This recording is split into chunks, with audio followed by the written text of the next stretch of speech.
Okay, welcome back. We're on day two. I have to trying to get that to be sorry, trying to get it to be more level. Maybe I'm just sitting kind of crooked.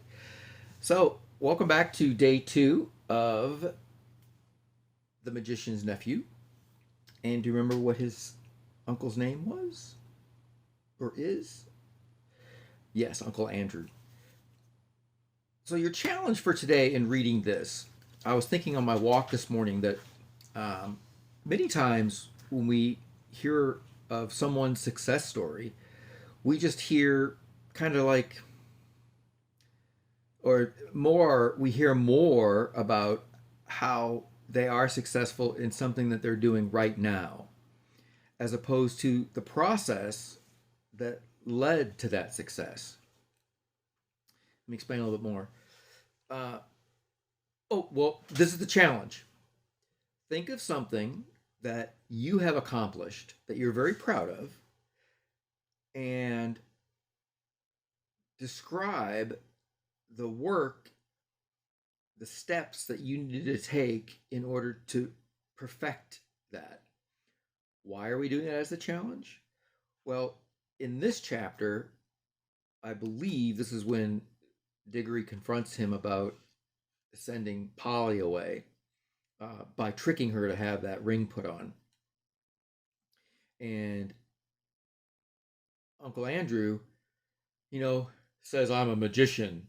And so it's not as easy as you think it is. He thinks that you just have to kind of like use the rings or use the magic that's in certain items, and that makes you a magician.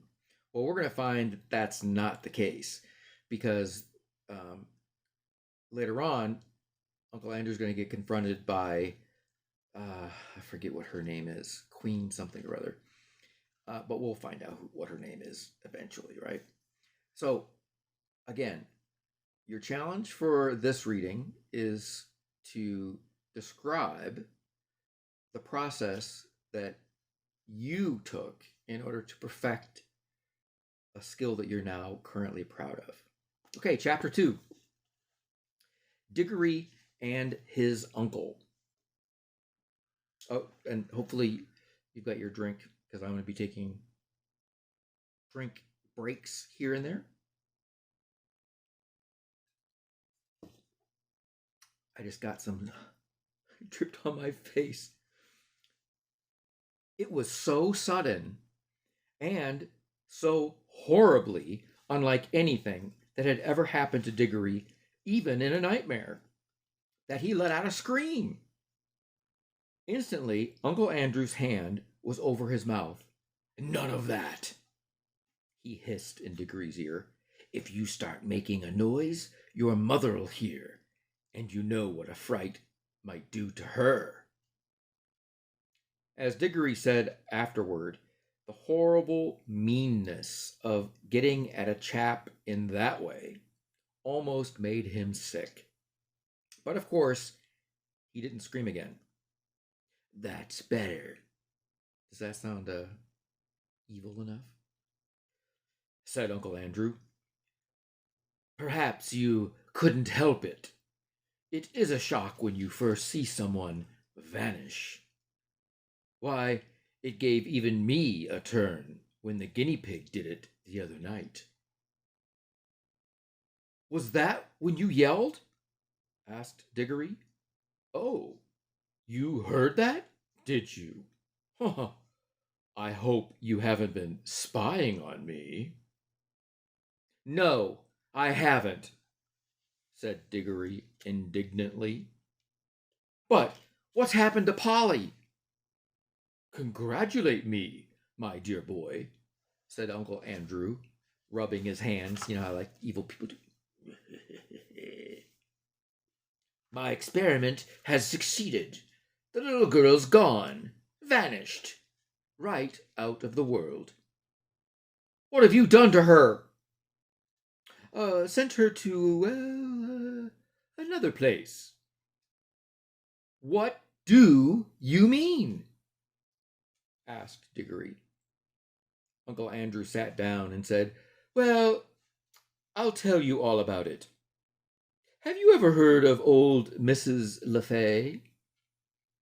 Wasn't she a great aunt or something? Said Diggory. Not exactly, said Uncle Andrew. She was my godmother. That's her there on the wall. And that's probably a picture of her. She's not her corpse isn't like stapled on the wall. Just thought I'd let you know. Diggory looked and saw a faded photograph. Oh, I guess they tell us that. It showed the face of an old woman in a bonnet, and he could now remember that he had once seen a photo of the same face in an old drawer at home in the country.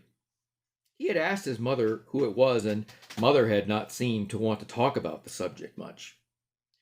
It was not at all a nice face, Diggory thought, though of course with those early photographs one could never really tell. Wasn't there something wrong about her, Uncle Andrew? He said.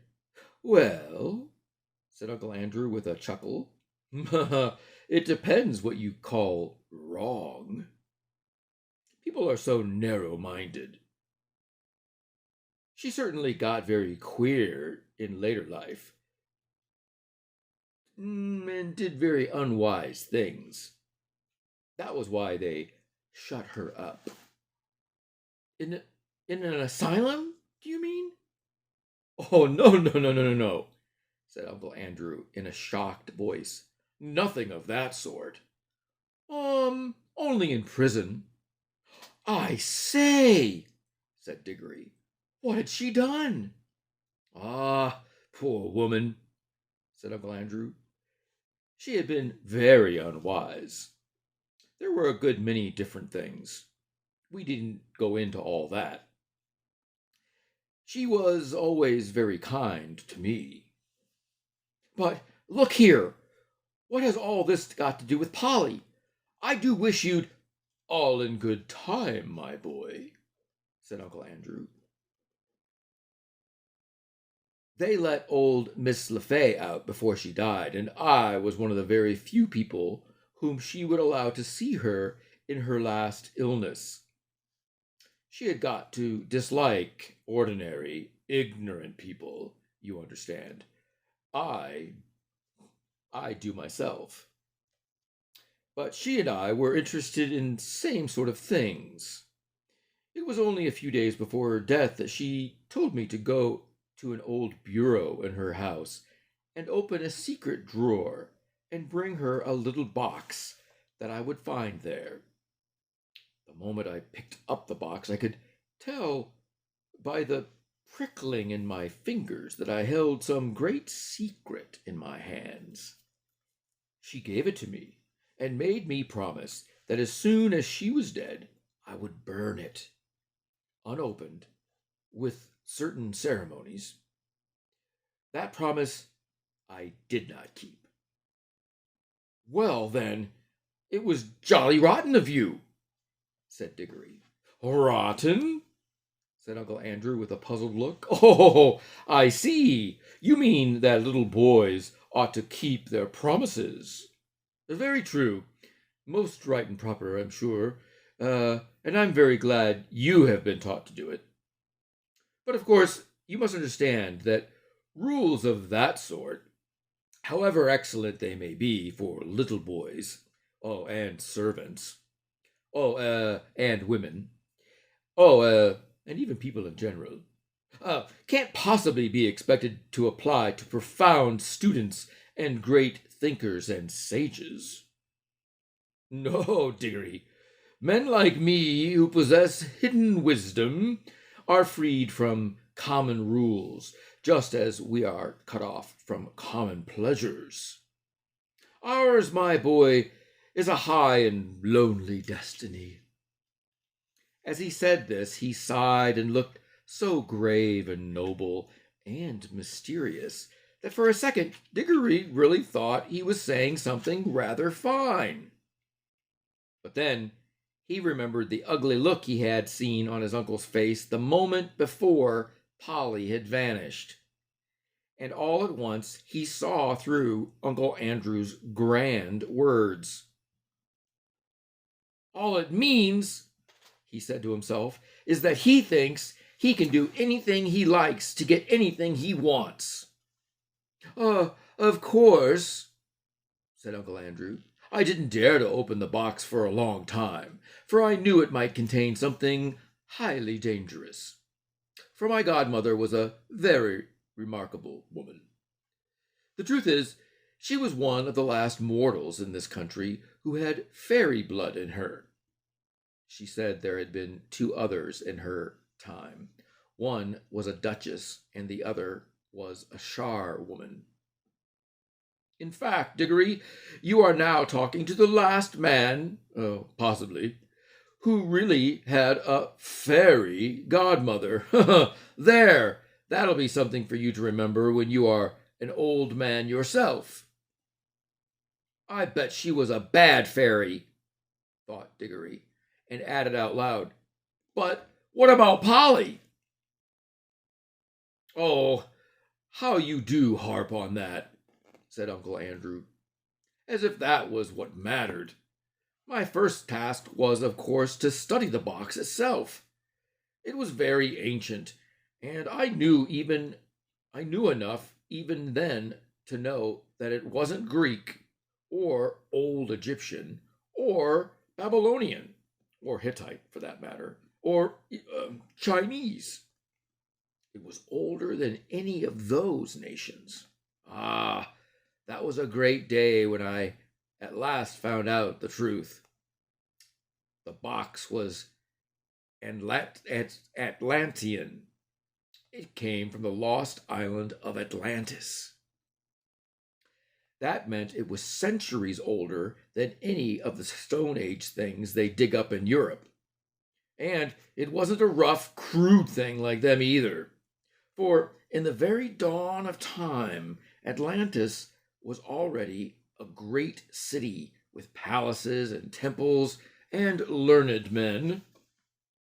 He paused for a moment as if he expected Diggory to say something, but Diggory was disliking his uncle more every minute, so he had said nothing.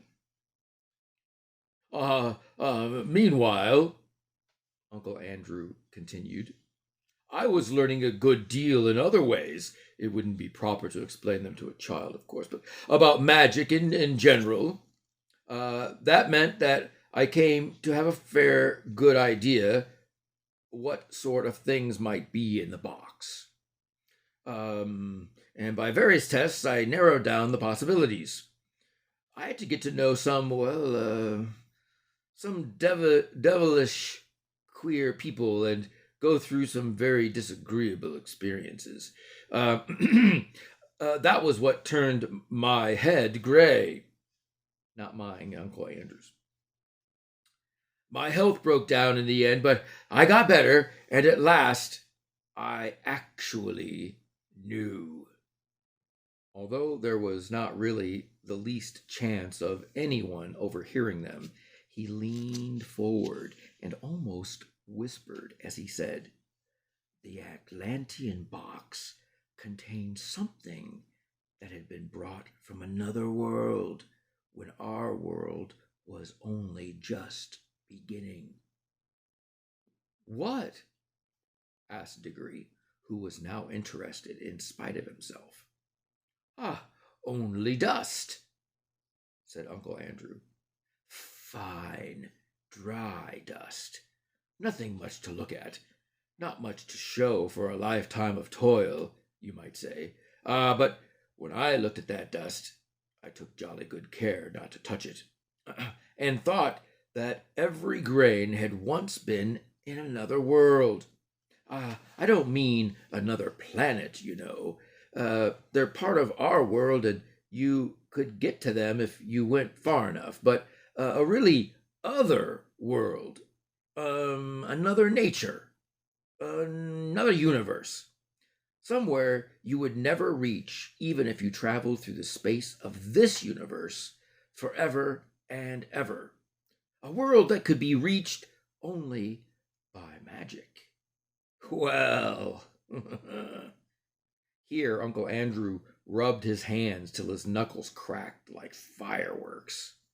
I knew, he went on, that if only you could get into the right form, get it into the right form, the dust could draw you back to the place it had come from.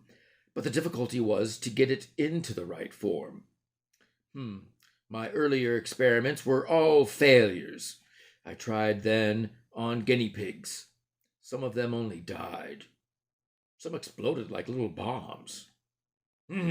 It was a jolly cruel thing to do, said Diggory, who had once had a guinea pig of his own. How do you keep getting off the point? Said Uncle Andrew. That's what the creatures were for. I bought them myself. Let me see, where was I? Yes. At last I succeeded in making the rings. The yellow ones? The yellow rings. But by now a new difficulty arose. I was pretty sure how that a yellow ring would send any creature that touched it into the other place. But, what would be the good of that if I couldn't get them back to tell me what they had found there? And what about them? Said Diggory.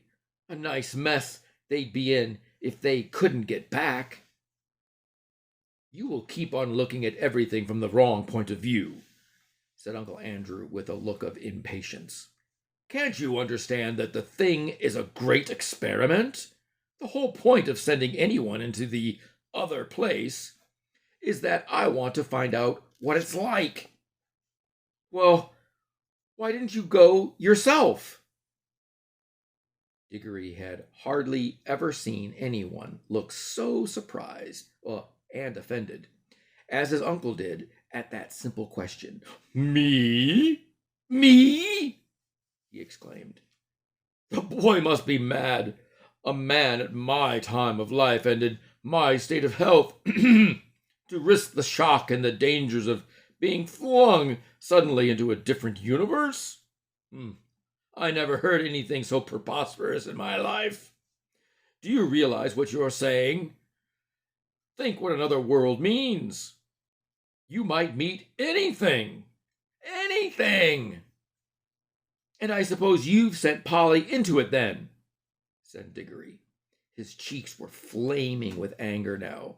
And all I can say, he added, even if you are my uncle, is that you've behaved like a coward, sending a girl to a place you're afraid to go to yourself.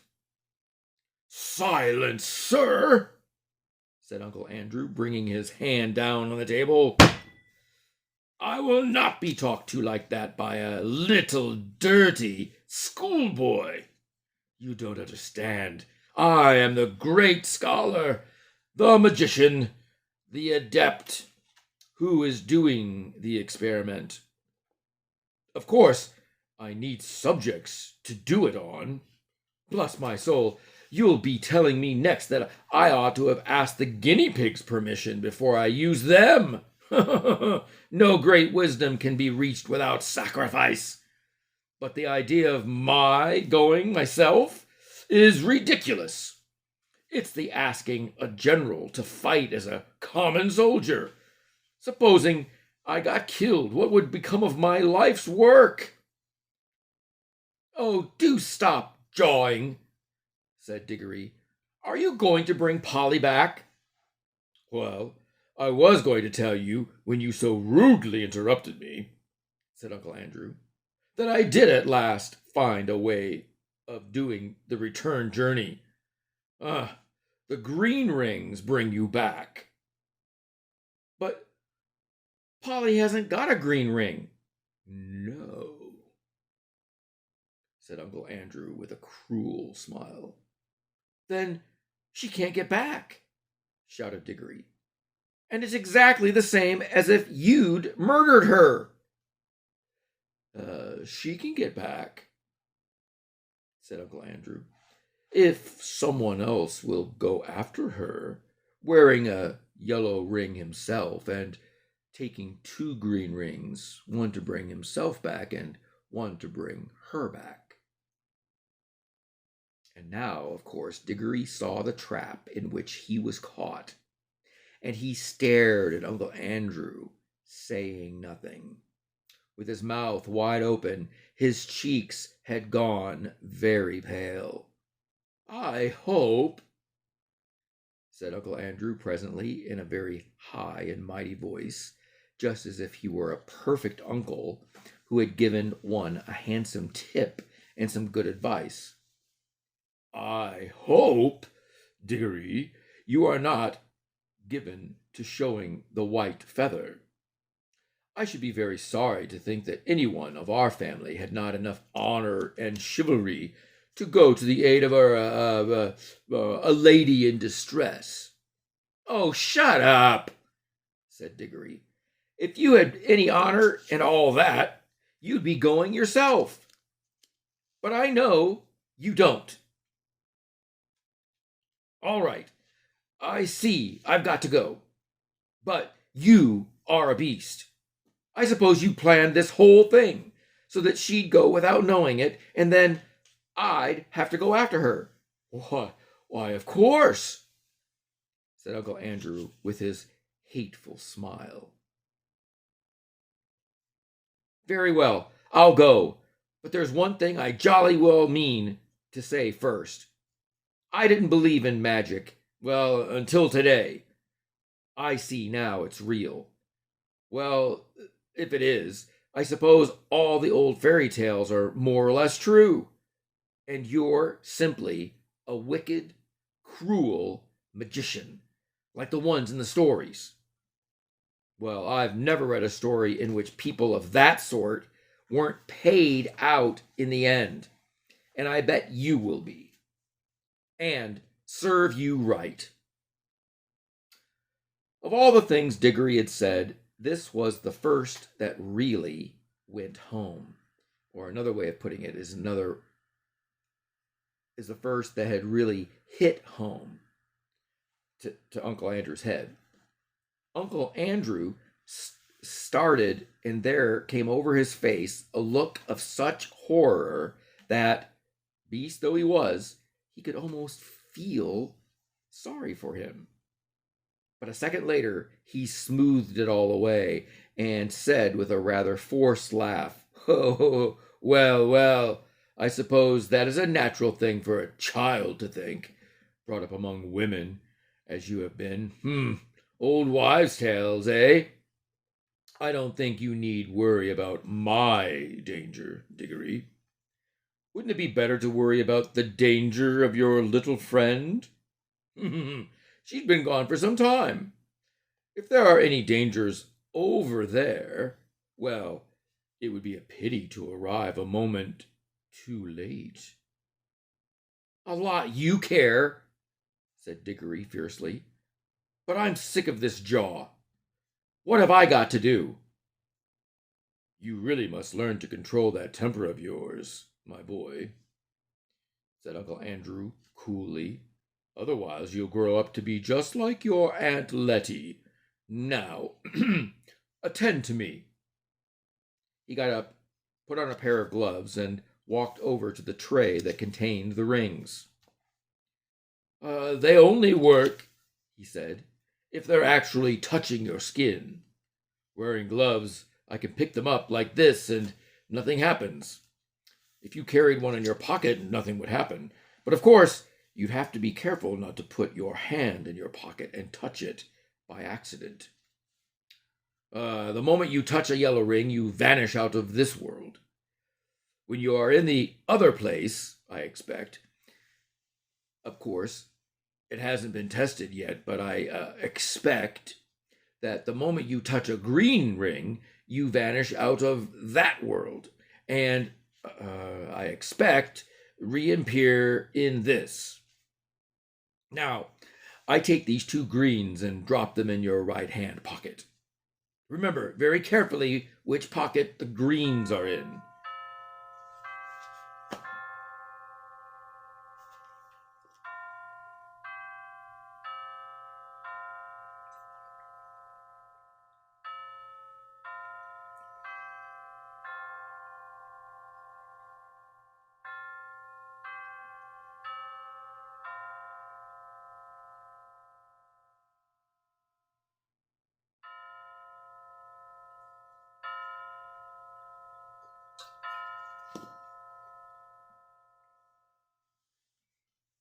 G is for green and R for right. GR, you see, which are the first two letters of green. One for you and one for the little girl. And now you pick up a yellow one for yourself.